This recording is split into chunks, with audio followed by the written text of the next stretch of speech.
Why was my electric bill higher than a nightclub's? I muttered, staring at the numbers. It made no sense. I lived alone, no kids, no high-consumption gadgets. My modest home had solar panels, energy-efficient appliances, and a backup battery system. So why did it look like I was lighting up the Vegas Strip every afternoon? Suspicious, I turned toward the outdoor power outlet on the side of my house, half hidden behind some overgrown hydrangeas. And there it was, a bright orange extension cord slithering out of my outlet like a thief's hand in a wallet. Barefoot, I crept around the fence and froze. There stood Leslie, the HOA president, in her oversized straw hat and floral robe, sipping lemonade with one hand while casually plugging the other end of the cord into her industrial patio fan and portable heater combo. She hadn't just stolen power. She'd declared war. I'd retired early from a career in civil engineering to find peace, not drama.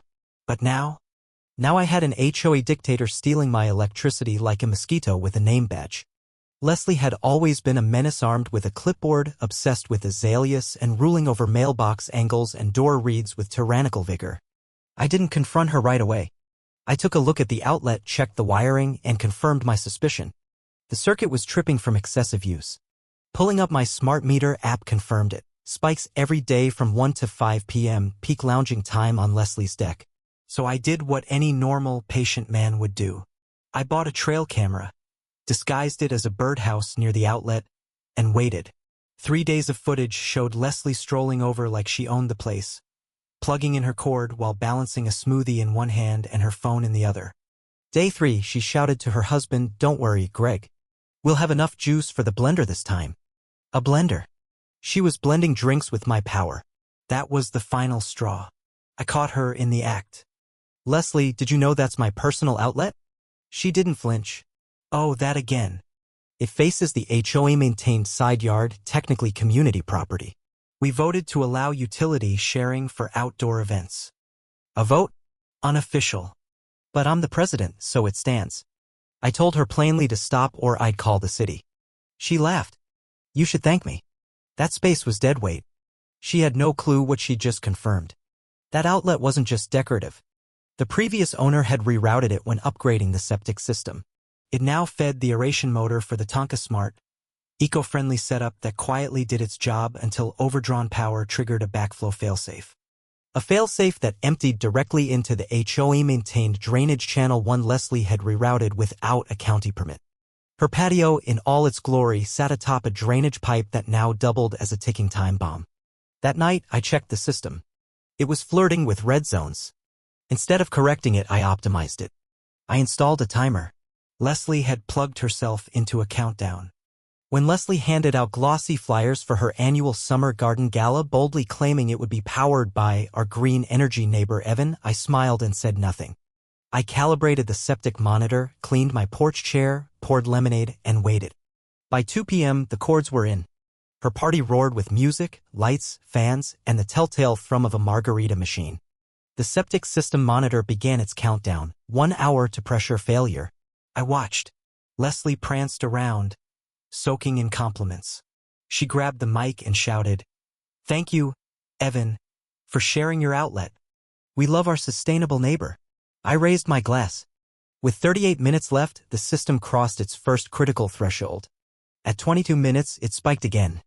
Karaoke, fog machines, and blender overloads continued. Then, at 10 minutes, the failsafe valve clicked halfway open and stuck. 2 minutes to go. I walked to my fence line. "Careful, Evan," Leslie taunted. "You might start enjoying yourself." "Oh, I'm having a great time," I replied. Then 0. A sputter. A gurgle. A geyser of brown-gray liquid erupted under one of the tables, spraying a crisp white tablecloth.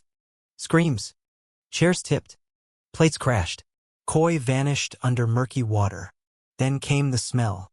People fled. Musicians vanished. The fog machine mixed with septic mist.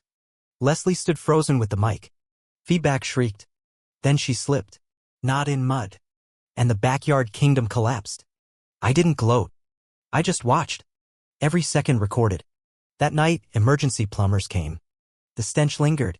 Leslie, covered in shame, was hosed down behind her fence. She yelled at plumbers, insisting I'd sabotaged her. The next morning, An HOA violation notice appeared on my door.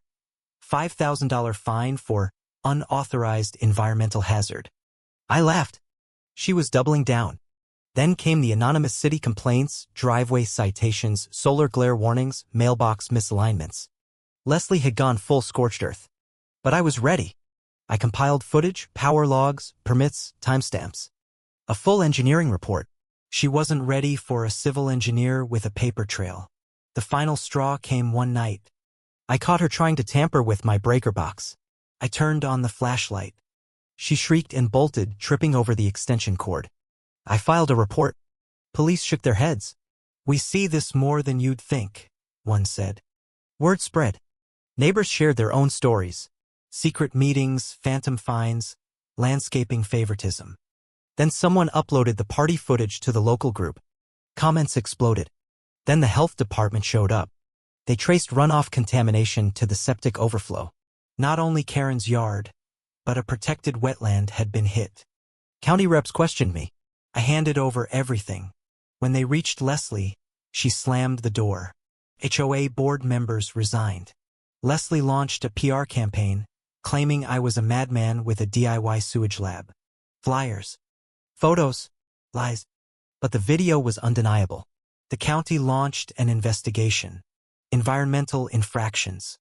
Unpermitted landscaping. The HOA was under review. I filed a civil suit for defamation, harassment, and property tampering. Neighbors added sworn statements. One email from Leslie read, "Let Evan's outlet teach him a lesson."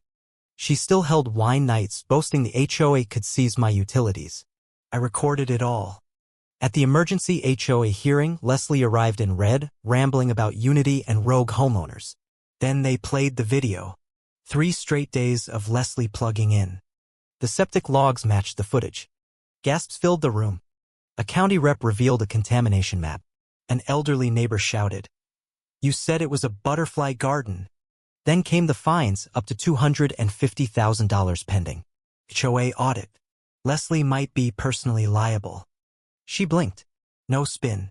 Just stunned silence. Neighbors voted to remove her. I walked out quietly. In court, Leslie's lawyer claimed the outlet was visually accessible. The judge didn't even blink. "Did you plug in a device without consent?" he asked. Leslie stammered. I won damages, legal fees, and a public apology. Leslie was banned from leadership for 5 years. The HOA had to restructure. The court suggested I help. I agreed, with one condition: we pass a new bylaw. The Karen Clause. It banned unpermitted property access, enforced transparency, and set term limits. It passed unanimously. Leslie's home wilted. Her husband left. A for sale sign popped up. A month later, I hosted a quiet barbecue. Burgers. Kids. No fog machines. Leslie appeared at the fence with the court-mandated letter. I took it. "You could have mailed this," I said. "I know," she replied. She turned to leave. I called out, "Plug into my outlet again, and I'll wire it to a skunk sprayer." She almost smiled. Life returned to normal. The HOA functioned. Neighbors helped each other. I installed a motion sensor light on the outlet and used part of the settlement to upgrade everything. The county even gave us a green infrastructure certification. Where the sewage explosion had happened, we planted a native garden. A plaque read, "Respect boundaries.